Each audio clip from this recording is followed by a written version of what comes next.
Okay. Good evening, everyone. I'm Humphrey from Carnegie Mellon University. On behalf of the team, today I'm here to talk about Morphlour, or to put things into context, since dinner is at the corner, I'm here to serve appetizers. And let's talk about food first. Foods are common in our daily life. In fact, we consume them on a daily basis, 3 meals a day. But why are we interested in foods? They're not just the things we eat. Rather, in addition to supplying us with nutrition, cooking or dining is also an essential part of our cultures, connecting people as well as showing gratitude and hospitalities. In HCI, researchers are also interested in using food as a medium to convey messages and also in ways of augmenting experiences with them. So, for example, literature in HCI has been using foods as components to create reward or interaction systems, and we have also been composing design tools to create culinary arts.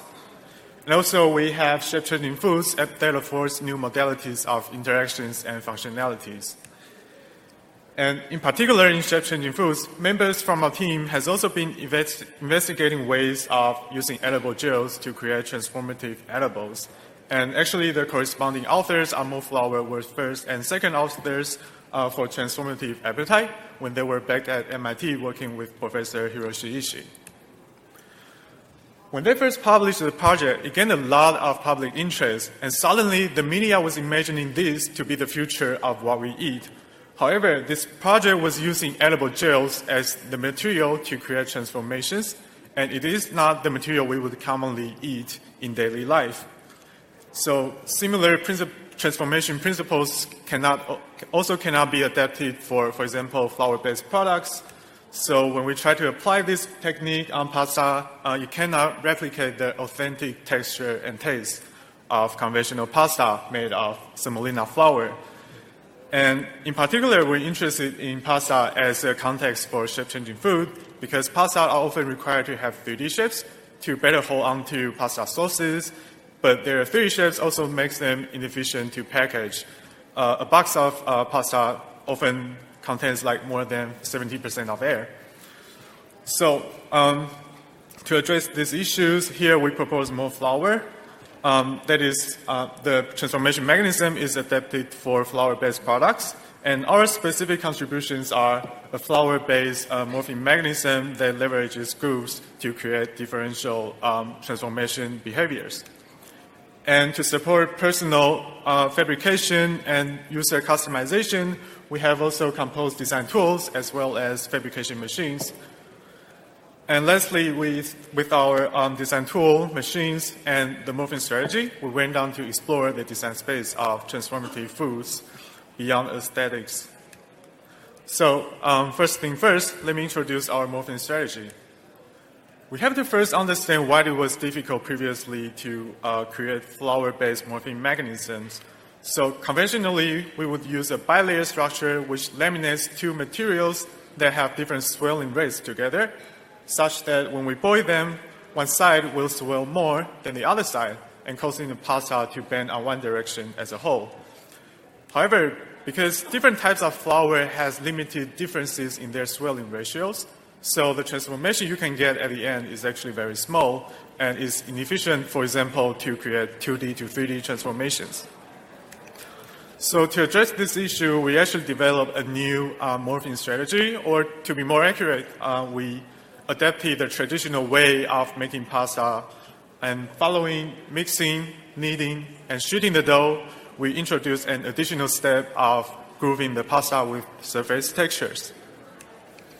So these surface textures will cause one side of the pasta to have more material than the other side, such that when you boil them, the pasta will bend. The side that has more material will swell more, and also when we stem the pasta, we're also increasing the surface area on one side and causing differential diffusion rates into the material. And also, this method, compared to previous works, is using a singular material.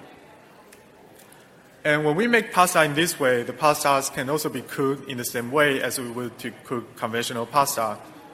And here's to visualize the detailed groove patterns on the pasta pieces. So at the image on the right, we can see that prior to cooking, one side of the pasta has more material than the other side. And when we cook them, the top side will swell to fill up the vacant spaces, and also the bottom side will swell continuously and causing the pasta to bend upward, and as a whole, to curl into this curly shape. And in addition to boiling, which is a hydration process, we can also bake the pastas which is a dehydration process, taking out water from the pasta. And in this way, we can also cause the pasta to transform. But this process will take a longer time. And also, this groove design strategy also provides us with several parameters that we can play with and implement on the stamping modes. So, for example, we can control the bending curvature by modulating the depth of the grooves. And as a general principle, the deeper the grooves, the larger bending curvature we will get at the end. And we also went on to characterize the correlations between the groove depths and the bending angles, and in general, they display a linear relationship. In addition to bending curvature, we can also control the bending direction by aligning the groove patterns in different orientations. So, for example, the image on the right is showing the groove patterns aligned with the longitudinal axis of the pasta. And instead of bending as a whole, the pasta will curl on the sides. And lastly, and intuitively, when we change the dough composition, we can also achieve different bending curvatures as an end result. And we characterize these different combinations of dough formula and groove pattern designs into a library of recipes and incorporated these recipes into a design tool. With our design tool, in addition to selecting from a predefined library of pasta shapes, the user also has the flexibility to sketch, simulate, and fabricate the pasta designs in a singular environment. The finished designs are compiled into G-code instructions to command a customized CNC router to stamp groove patterns onto pasta doughs. And this CNC machine has a customized tool head, which has 1 degree of freedom to orient the stamping modes into the desired orientations. And the stamped doughs are then cut into individual pieces and sandwiched between two layers of metal meshes to dry in room temperature for about half to a day.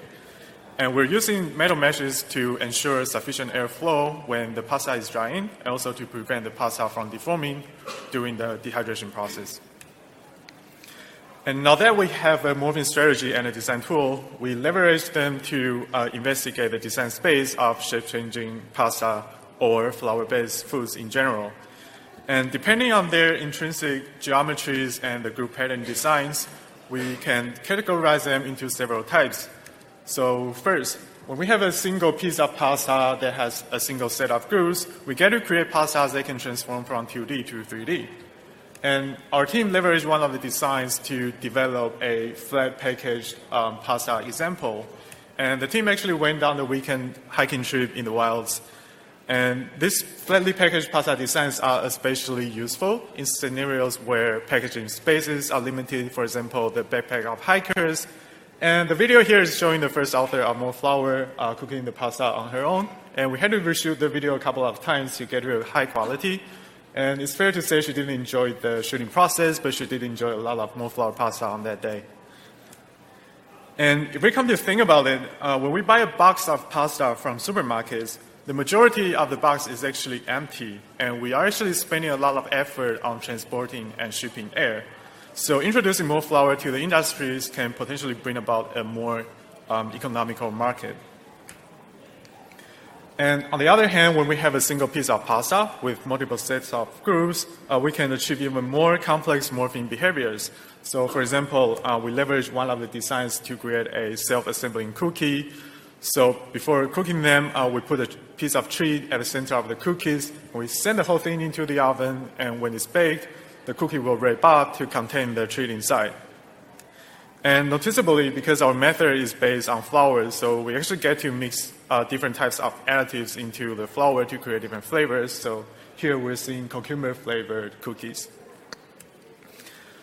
And lastly, when we have a linear piece of pasta, we can actually stamp it with multiple sets of group patterns to encode messages into them. And a member from our team came up with this idea of using pasta to convey secret love messages. So imagine that you're in a fancy French restaurant. The chef comes to your table, starts cooking pasta, and suddenly the pasta transforms into these heart shapes, and your loved ones gets delighted. And also, we went on further with the self-assembling food idea to develop these self-wrapping tacos. So instead of having to assemble the whole thing, the chef can just deposit the food at the center of the taco and have the food assemble itself in the ovens. And lastly, when we combine self-transforming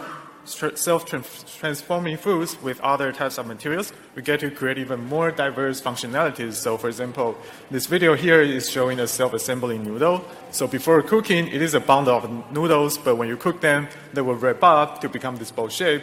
And for people that have trouble holding on to utensils, like kids, it will be easier for them to consume this.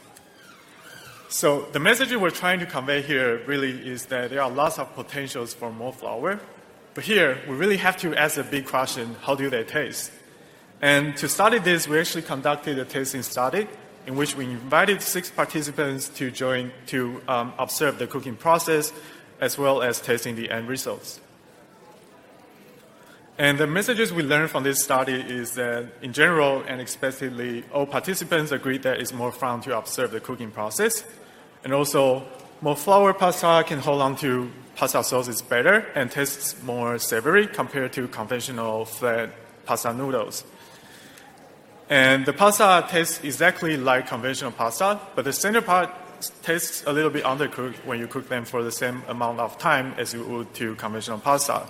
So here we report that Morphlour pasta should be cooked for 1 or 2 minutes more compared to their conventional counterparts. So Morphlour here is achieving a lot, but there are still rooms for future improvements. So for example, our design tool is based on purely geometrical interpolations, and using more accurate simulators like finite element analysis, we'll be able to provide more accurate predictions and afford more powerful design tools.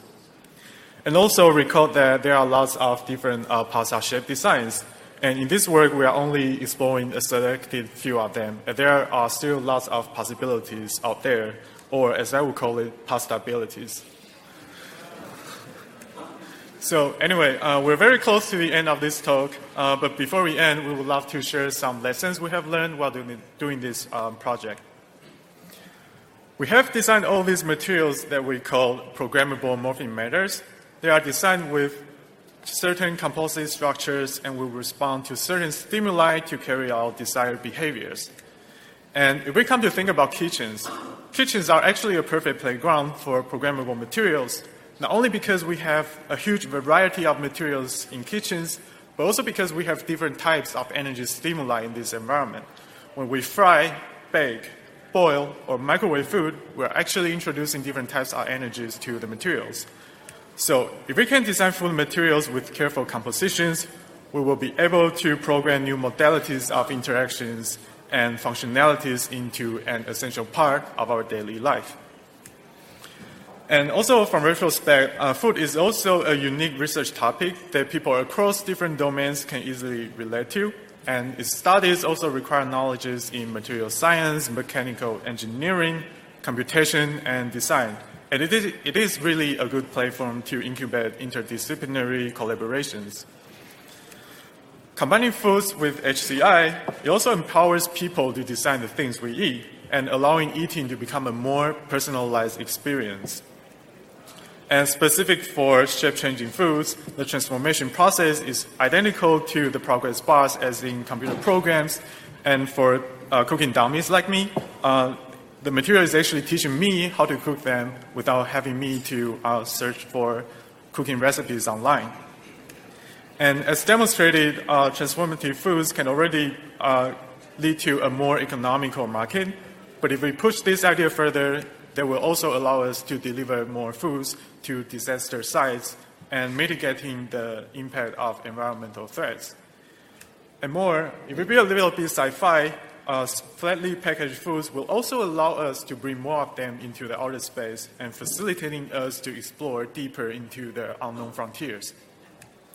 So these are just some lessons we have learned. We would also love to provide these messages as food for thoughts to invite everyone to imagine the potential of combining HCI with foods.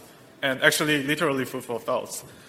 So anyway, this marks the end of our presentation. We will also be conducting a live demo. I'll be your chef, cooking pasta, and we're now happy to answer any questions the crowd might have. Thank you.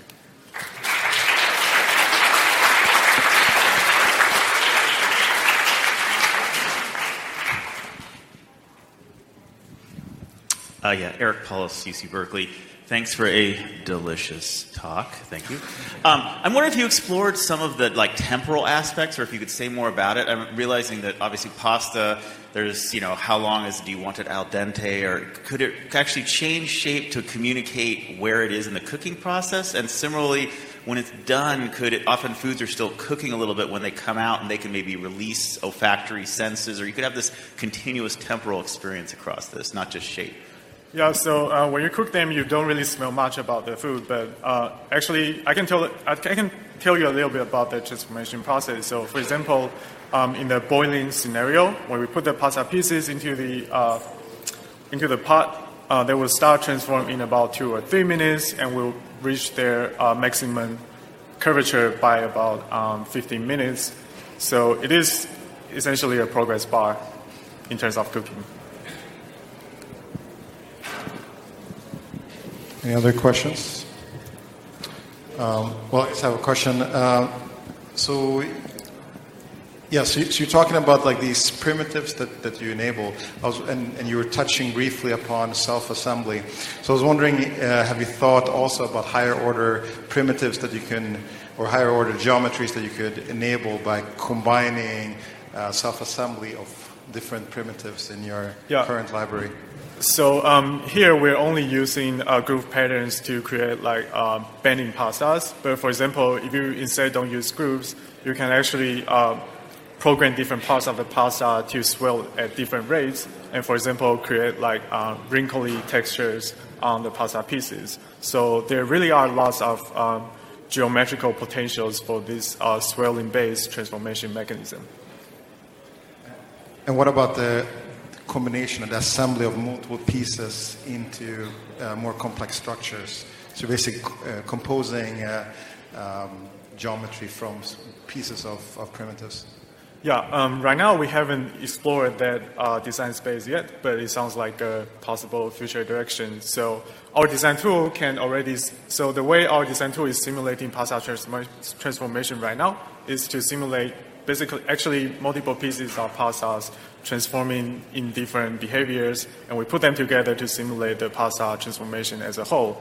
So actually similar principles can be adapted to simulate, for example, when we combine different morphing geometrical designs together. Yeah. Any last question from the audience? Yeah.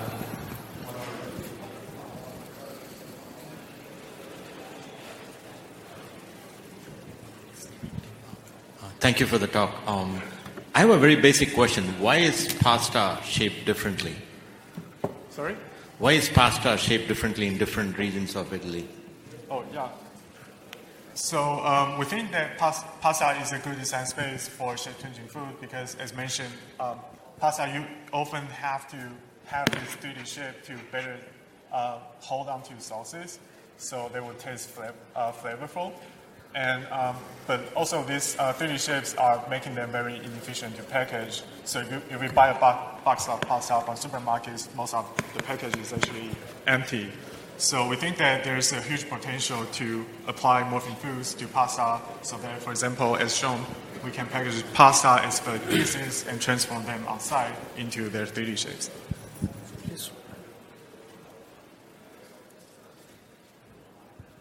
Okay, thank you very much.